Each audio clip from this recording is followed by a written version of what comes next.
याद करिए, जब प्रधानमंत्री मोदी जी के नेतृत्व में अयोध्या में श्री राम जन्मभूमि में राम जन्मभूमि मंदिर निर्माण की आधारशिला रखी। मोदी जी पहले प्रधानमंत्री थे जो अयोध्या में आए, राम जन्मभूमि का दर्शन किए और दर्शन करने के साथ ही उन्होंने राम मंदिर की आधारशिला रखी। और मोदी जी पहले प्रधानमंत्री हैं जिन्होंने अयोध्या में रामलला को 500 वर्षों के बाद विराजमान करने के बाद देश के अंदर इससे पूर्व सभी भगवान राम से जुड़े हुए आराध्य स्थलों का दर्शन किया और फिर आकर के 22 जनवरी 2024 को श्री राम जन्मभूमि पर भगवान राम को विराजमान करके सनातन आस्था को सम्मान देने का काम किया। भारत की सनातन आस्था को मिल रहा यह सम्मान इन्हीं संकल्पों के दृढ़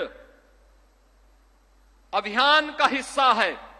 आज बहनों और भाइयों, जब हम यहां लाखों दीपों से अयोध्या धाम को जगमगा रहे हैं, तब हमें यह विस्मृत नहीं करना चाहिए, इसी अयोध्या में राम जन्मभूमि आंदोलन के दौरान कांग्रेस ने माननीय न्यायालय में कहा था कि श्री राम तो एक मिथक हैं। उच्चतम न्यायालय में कांग्रेस ने शपथ पत्र दिया था कि श्री राम एक काल्पनिक हैं और समाजवादी पार्टी ने राम भक्तों पर इसी अयोध्या में गोलियां चलाई थी, इसी अयोध्या में गोलियां चलाई थी। ये वही लोग हैं जो बाबर की कब्र में जाकर के तो सजदा करते हैं, लेकिन जब अयोध्या में राम मंदिर में रामलला विराजमान होने के कार्यक्रम में उन्हें निमंत्रण दिया जाता है तो ये लोग राम मंदिर के निमंत्रण के कार्यक्रम को ठुकरा देते हैं। याद रखना, इनके दोहरे चरित्र को हमें स्मरण रखना होगा।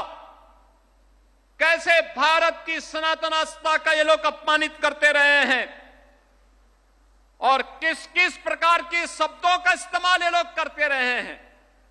कभी राम के अस्तित्व पर ही प्रश्न खड़ा करते थे,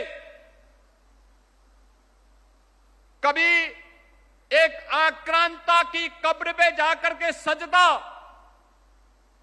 करने का कार्य करते हैं और फिर भारत की आस्था को अपमानित करने के लिए कोई भी कोर कसर इन्होंने नहीं छोड़ा।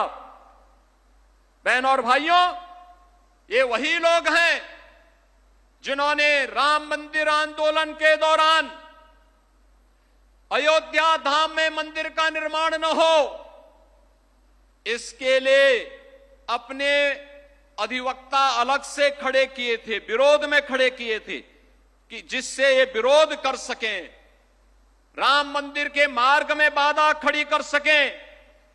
लेकिन आज हम कह सकते हैं उन्होंने गोली चलाई, हम अयोध्या में दीप जला रहे हैं।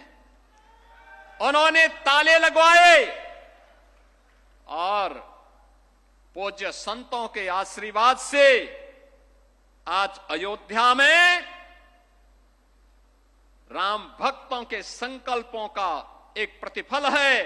अयोध्या में भगवान राम का भव्य मंदिर का निर्माण हो गया है। इन्होंने अयोध्या की पहचान को मिटाया था, अयोध्या को फैजाबाद बनाया था। हम लोगों ने अयोध्या की पहचान को अयोध्या के साथ जोड़ करके इसको फिर से अयोध्या धाम बनाने के कार्य के साथ हम आपके साथ जुड़े हैं। यह दीप इस बात की गवाही दे रहा है कि आस्था को कोई राजनीति कैद नहीं कर सकती। ये वही लोग हैं जो अंग्रेजों के फूट डालो राज करो की नीति पर को अपना करके आज भी जातीय विद्वेष पैदा करने का काम कर रहे हैं। जाति जाति के बीच में लड़ाने का काम कर रहे हैं। गुलामी के कालखंड में जिस प्रकार की स्थितियां पैदा की गई थी, ये लोग फिर से उस प्रकार की स्थिति को पैदा करने की कुत्सित चेष्टा कर रहे हैं। लेकिन आज का भारत पिछले 11 वर्षों में एक भारत श्रेष्ठ भारत के रूप में अपने आप को स्थापित किया है। आज भारत विकास भी कर रहा है और विरासत का संरक्षण भी कर रहा है। अब अपने सपनों की पढ़ाई कीजिए अपने ही शहर के पास।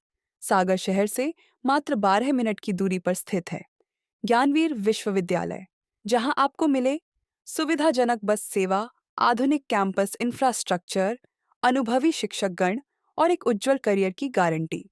यहाँ उपलब्ध हैं प्रमुख पाठ्यक्रम जैसे management, pharmacy, agriculture, engineering, law, fine arts, hotel management, संगीत और नृत्य, पत्रकारिता और जनसंचार, परफॉर्मिंग आर्ट्स, जनरल कोर्सेज, शारीरिक शिक्षा, योग, पीएचडी सभी विषयों में। नए सत्र के लिए प्रवेश प्रारंभ हो चुके हैं। अधिक जानकारी के लिए संपर्क करें 977 0 522 117 या 977 0 523 279।